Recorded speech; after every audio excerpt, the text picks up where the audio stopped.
The Nordic offshore pilot house market is a very exciting sector. We've seen some tremendous boats from the likes of Sargo and Target in the past couple of decades, but actually the daddy of that form of boat has to be Nordstar. They're established more than 100 years ago in 1920, and they've turned up here at the Southampton Boat Show with their flagship model, the Nordstar 49 Plus.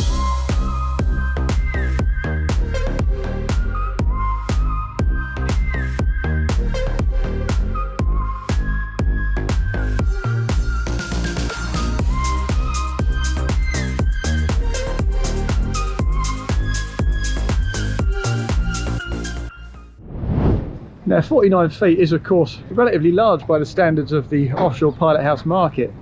Now, we do have a Sargo 45 which gets close at around about 48 feet. There's also a Targa 46 which is a comparable sort of size, but as I say, this is the flagship of the Nordstar fleet. And if we step on board at the aft end, what's particularly interesting to me here, other than the fact that we got the cruiser configuration in the saloon, we'll see that in a little bit, is the fact that this boat illustrates just how custom friendly the Nordstar yard is, and we'll talk about that again as we walk around this boat. But starting at the aft platform, this is a fixed unit, extremely large. You can of course have a high-low platform, and there's plenty of space for a tender too, but if we step into the cockpit itself, it's symmetrical in terms of access from the swim platform. What we have in here is really quite interesting. Now, the owner of this boat spec'd it this way. This apparently was his previous boat, and that's a more classical kind of Nordstar arrangement, a sort of U-shaped dinette forward facing at the back end of the cockpit, relatively sociable.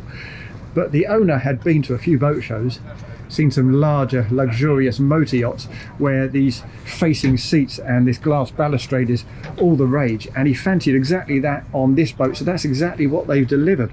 Arguably not quite as accommodating or sociable, but it does open up the back end. What you sacrifice, of course, is the kind of fender basket we don't actually have here. Oh, we do on the inside, the kind of fender basket that makes itself perfectly evident here. But of course there are other places to put those on this particular boat, as we'll see when we get further forward. There are kind of wire baskets running around the insides of the guardrails there, so that's nice and simple. But we have additional seats here, and again this is a bespoke touch. They of course come with cushions, little fold up seats, one on either side, a cushion here and a cushion up on the rails there as well. Arguably it's quite handy for this joystick, this second helm back aft, but it doesn't really correlate very well with these inward facing benches for me. Either way, that's the way he wanted it. So if we head further forward along the starboard side deck, it's symmetrical of course, as you'd expect from Nordstar. You'll see that we haven't wasted a great deal of space here at all. You get much wider side decks on some of the competitor models, but what they wanted to do was use the bulk of that 13-foot 6-inch beam on the inside, and that's exactly what they've done. It pays big dividends, and we'll see that in a minute. What we also have here, as you'd expect, is a huge skipper's side door. We've got an additional door on the port side as well, plus side gates here to make it nice and easy. And the windows, they're all bonded in, frameless, so larger glazing panels, better views, better light, and a slicker look as well, better styling. And when we get to the foredeck, well, it doesn't immediately seem like a very sociable or recreationally friendly kind of layout, and you don't tend to get that on pilot house boats, but actually you can spec it that way. As I say, this is very much a custom friendly boat, so you can have cushions on here to create a sunbed. You can have a forward facing bench module on the leading edge of that, and you can also have facing pods on either side of the step through forepeak, creating a very sociable sort of spot here. Here's these little fender cages we talked about, so you can turn this into a pretty sociable spot and a useful kind of alternative to the aft cockpit. And you can also have what they call a sky canopy, which is basically just a canvas over the top with rods that hold it up above your head to give yourself a bit of shade and shelter. Now if we head back down the port side, this is of course a boat where you can have stern anchors, nose into the rocks. There is of course a bow anchor as well on this model. But when we get to the back end, well, this doesn't have to be the limit of the external spaces. You can also spec this model with a flybridge, and a very useful feature that is too. We'll talk more about that when we get into the saloon, because of course it has an impact on the shape of the deckhead here. So I'll just kick off my shoes and we'll head inside. And this is the cruiser layout we're talking about. Now just ahead of these kind of trademark Nordstar slanted doors, that's an aesthetic thing more than anything. It looks very cool, kind of matches the lines of the boat itself. We have a reduced size of galley and a much increased size of seating area further forward up that step in the saloon. So on the regular boat you'd have a galley that comes around here and back out, a U-shaped galley that comes a little further inboard as well to narrow the space on the starboard side. But here, as you can see, they've chopped it short, which I guess in some ways flies in the face of modern trends to use the galley as the hub of the boat. But what it delivers in terms of seating is pretty impressive. You can see the beam that we're playing with in here.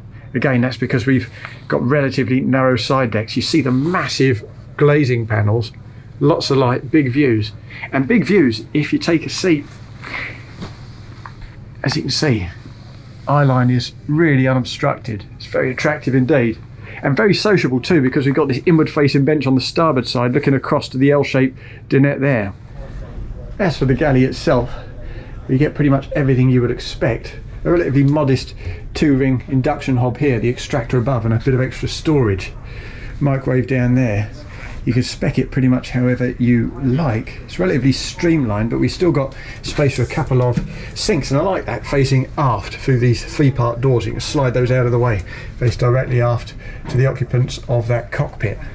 And refrigeration is taken care of on the starboard side. No full height fridge freezers here. Nice wide open views, as I say. A pair down below there, another one here. Additional storage. Quality joinery too. And if we head forward past the dinette itself and take a look at the helm, well, that's a particularly interesting spot as well. In classical offshore pilot house style, we've got an enormous platform up above. You can fit all sorts of instrumentation up there.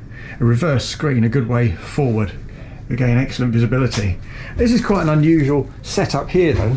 I haven't seen this from Nordstar before. A kind of raised plinth and a pair of impact mitigation seats. Very comfortable they are too, high quality. That's why this door has to be so very wide on the starboard side, so we can get access past the back of there in and out onto that starboard side deck. And a smaller door, as you can see, smaller but perfectly adequate, next to that side gate here on the port side, so very practical in that regard. Again, lovely joinery, beautiful finish. And this kind of unusual staggered dash layout here with a smaller MFD and a larger one next to each other on that dash top. Well, that is not standard. That's a custom decision by the owner. And so is this actually. You'd usually have the VHF up here. He didn't want it there, so you just got a couple of blanking plugs. It's been lowered down here on the starboard side closer to the throttles. But it's a comfortable position. Good to see the throttles brought back towards the chair so you're not reaching for the touch points. Adjustable wheel, adjustable seats, and as I say, top visibility. But let's head down to the accommodation, and actually before we go down to the forward stuff, we'll swing around, head aft and take a look at the aft cabin, which is kind of what you tend to expect on boats of this kind. Lift up the seat, open up the door, magnetic catches, and down we go.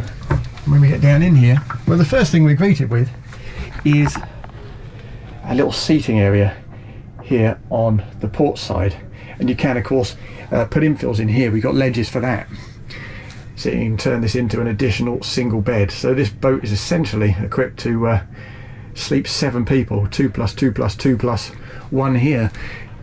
As for the double bed itself, well, that sits beneath those steps, and it's a really good size. Plenty of storage at the head end, a couple of shelves, a bit more storage forward. And actually, if I spin the camera around, you'll see that when I'm sitting on this settee, there is loads of headroom. Space is really well managed in here, and I think so is the fit out actually. Lovely pale oak finish here. I think there's a lime washed version you can also have. Feels very fresh and modern, and so does this. I like these blinds, they feel modern. They kind of match the ones up in the saloon, and the windows themselves, the whole windows, are a really good size for a boat in this sector. And as you can see, we've got separate opening portholes so we don't cause any potential longevity difficulties for the glazing panels themselves. It's very nicely done. And if we pop up out of there and head forward, well, in terms of the accommodation, I'd say the good news keeps coming. I particularly like this entry point. Loads of light, because as I say, the helm itself is distanced from the screen. So we've got a good space here, lots of light coming down into this central atrium. We've got some nice big mirrors to bounce that light around. And again, if I reverse that camera around, look at that, I can barely even reach the deck head. Tremendous sense of space in here. And as you'd expect, if I close this door over, what we basically have is the owner's cabin, full beam amidships. We've got the heads compartment, the day heads over here on the port side, and in the V of the bow, which is where we'll go right now, we've got the VIP cabin. Decent headroom again at the entry point. The deck head lowers, of course, further forward, but it's certainly not critical, and that's a really good size of bed, that. Storage beneath there, access on both sides of the bed, and additional little storage cabinets. Mirror on the starboard side, as you can see. Good hanging storage as well, actually, on both sides. And again, very decent hull windows indeed. Not vast by the standards of various other sectors, but certainly by the standards of the offshore pilot house sector, very strong, that. As for the day heads, it occupies a very decent footprint, and it's actually been rigged as a wet room on this particular model. Nicely done, teak down there on the deck. Headroom is very serviceable again, no arguments there at all. Well positioned directly at the bottom of these stairs for guests to use. And the owner's cabin, well, as I say, that's a full beam affair. More pretty generous hull windows, really huge bed, and although the deck head does dip significantly when you get aft beyond the plinth for those helm seats up top, well, again, it's not critical. Plenty of space for you to sit up in bed there. Plenty of cabinetry on both sides for storage. But as I say, it's custom friendly, so if you want to chaise long to take advantage of that window, that light, those views, you could do that. You could spec the boat pretty much in whatever way you like. And if we pop in and look forward on the starboard side, well, the ensuite is particularly generous. Separate shower. I assume not quite the clearance above this deck head to fit the rain shower into it flush, so there's a little unit just to give you that clearance. But of course you take a little step down here, so when you're standing there, there's plenty of room for you. Good size of sink, more storage, more mirrors, and the toilet tucked around there behind the door. As for that flybridge you mentioned, well, if we pop back up into the saloon, we'll have a little look at what that's all about. Now, on this particular model, the owner's picked a couple of huge skylights above the dinette. He had that on his previous 42, enjoyed it very much, but they currently lack blinds, so it's bright whether you like it or not, so we're getting blinds fairly soon. And if you look further forward, above this raised helm station, you'll see the deck head lifts again, creating plenty of space for this. A very decent size of flybridge, a couple of helm seats, a wet bar there on the port side, and an L-shaped dinette further aft. And it's interesting to note that the price of this boat is just in excess of £1.3 million, including VAT, and the flybridge itself only adds about 50 grand, so it's about 3.8% on the purchase price, which seems to me, for an entire additional external deck, like a no-brainer. The owner of this boat hasn't gone for it, but I suspect that most people certainly will. As for the engines, we've got a pair of IPS 650s beneath the deck here, and they tell us that that's likely to be the most popular option. That should deliver in the region of 36 knots at the top end and a fuel flow between 3 and 4 litres per nautical mile at cruising speeds. Now, this boat comes as standard with a 900 litre tank beneath the deck here, but the owners spec the additional 600 litre booster tank just to increase the range, so you can very comfortably expect a range in excess of 300 nautical miles from this showboat. And if previous Nordstar hulls are anything to go by, you could also expect a very soft ride and a very dry one at that.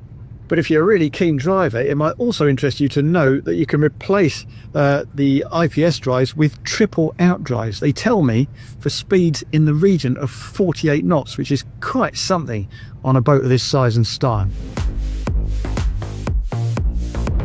This new flagship model from the original Finnish builder of offshore pilot house cruisers then is a bit of a treat, and it's also highly distinctive. Now, part of the reason for that are the personal choices made by the owner of this showboat. And as I say, it comes in at 1.3 million pounds, including VAT. And part of the reason for that is the fact that he spec'd it up so much and used custom ideas all over this boat.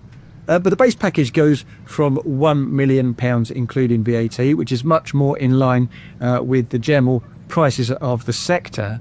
And if you take this platform and you spec it up with a more conventional U-shaped seating zone in the aft cockpit and the additional seating modules in the bow, plus that excellent value flybridge up top, then it really excels in a way that very few other boats in this sector are able to match. Now, if you've got something you'd like to say about this new Nordstar 49 Plus, please do leave your comments in the section below. We'd love to hear from you.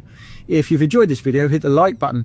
And if you want to see more videos like this in the future, then make sure you subscribe to the Motorboat and Yachting channel.